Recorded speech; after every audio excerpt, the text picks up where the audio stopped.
Welcome to my discussion on impairment losses, and our topic today is going to be on impairment losses on property, plant, and equipment and finite life intangibles.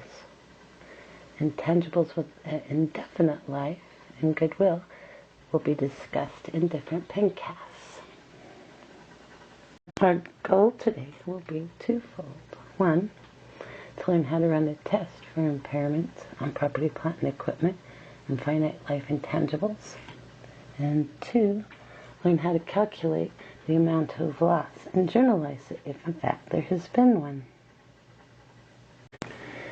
This category of impairment losses, including property, plant, and equipment and finite life intangibles, includes most of the long-term assets on a balance sheet. So it's important to note you only need to run a test for impairment when there's reason to believe a permanent decrease in utility or value has taken place. Some examples of when this might happen, or when you might believe that there's been a decline in an asset's worth, is if there's been a permanent decrease in the market value of your asset, maybe an adverse change in the condition of the asset. It's rusty, it's falling apart. Perhaps in the case of an intangible, the legal climate. You think you have some competition who have an intangible of their own, a patent of their own, that's going to affect the life of your patent. Really, the good news is that you only need to run the test for impairments when you think an impairment has in fact taken place. So it's a two-step process. The first step being learn how to test for the impairment, and the second step is to learn how to calculate the loss of said impairment. So let's get going. Let us look at the first step. The first step in this process is, once you've determined that you think you might have an impairment, is to run a recoverability test. What is a recoverability test? The recoverability test is when you check to see if the undiscounted sum of future cash flows is less than the book value of an asset. And yes, that was undiscounted cash flows, because this test is just trying to see if you're going to get your dollar amount that you have tied up in book value out of the asset through future cash flows. Let's get some facts. I'm going to give you facts in a format that I'm hoping is starting to become familiar to you. We have an asset whose cost is $100,000. This is a piece of property, plant, and equipment, so we are depreciating it. So we subtract out our depreciation of $60,000, and the book value of this particular asset is $40,000. Were this an intangible, it might be that the balance in the intangible account is the book value, because sometimes with intangibles, we take the amount we've written off in the past directly against the asset account itself, such is the case with patents. So back to our asset. Its book value is $40,000. Let's assume that we feel like this asset's going to provide us some future cash flows in the amount of $30,000. In fact, those future cash flows could be expected to occur at the end of each year for 3 years. So we expect to get $30,000 cash out of this asset. I subtract the undiscounted amount of future cash flows, the entire $30,000, from my book value, and I see in fact that a loss is indicated as a result of my recoverability test.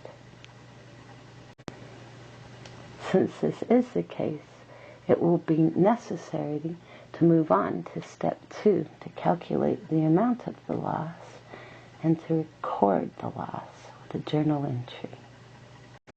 The way you calculate the amount of the loss is to figure out the difference between the book value and fair value.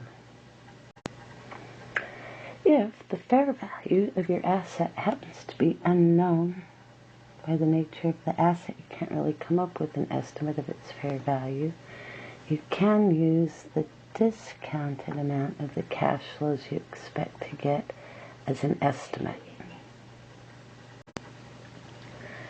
Let's get down some facts. We'll assume our assets still cost $100,000. It's a piece of equipment, so it has accumulated depreciation of $60,000, leaving a book value of $40,000. In this case, we're going to assume fair market value is known to us, and the amount of it is $25,000. I compare fair market value to book value, and notice the fair market value is less than the book value. So that is the amount of the loss that I'm going to book. First, I did my recoverability test. Second, I calculated the amount of loss. So now it's time to record the loss. What is the entry going to be? We would debit loss on impairment value as an asset and credit one of two accounts. You could credit accumulated depreciation, making it more, or you could credit the asset its account directly. Accumulated depreciation suggests that you have not, by crediting accumulated depreciation, which I prefer, you're suggesting you just haven't depreciated the asset enough over its useful life, and it still maintains its original cost to you, so it is preferable. Let's take the second scenario now, where you know the same facts that we have, but the fair value of your asset is not known. It's not readily available to you. And let's use our last example, where we had our future cash flows being $10,000 a year for the next 3 years. And let's further assume that our discount rate, including risk, is 10%. We would take the $10,000 and times that by a present value interest factor, where the number of years is 3 and the interest rate, including risk, was 10%. You could put this in a calculator or use your present value tables. The number from the present value table for present value of an ordinary annuity, 3 years 10%, is 2.4685. 2.48685. So you would times the 10,000 by the 2.48685, and it would be 24,868.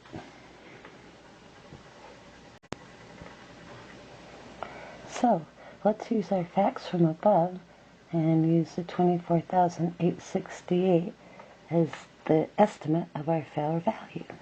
In our example, we had a cost of $100,000, accumulated depreciation of $60,000, so we're carrying a book value of $40,000. If you use 24,868 as an estimate of our fair value of this asset by using the discounted cash flows, then you could use this to estimate your loss.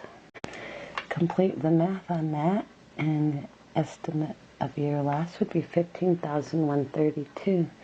So you would make the same journal entry as we did above. Debit the impairment loss and credit accumulated depreciation. You could choose to use probability theory and the estimate of your future cash flows, much like we did in our asset retirement obligation example. And an example that might show this, you could say the probability of your cash flow, your annual cash flow, let's make sure you understand that, it could be as high as 12%. There's a 25% probability of that.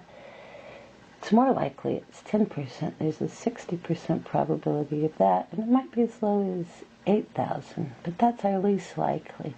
Notice my probabilities come up to 100,000.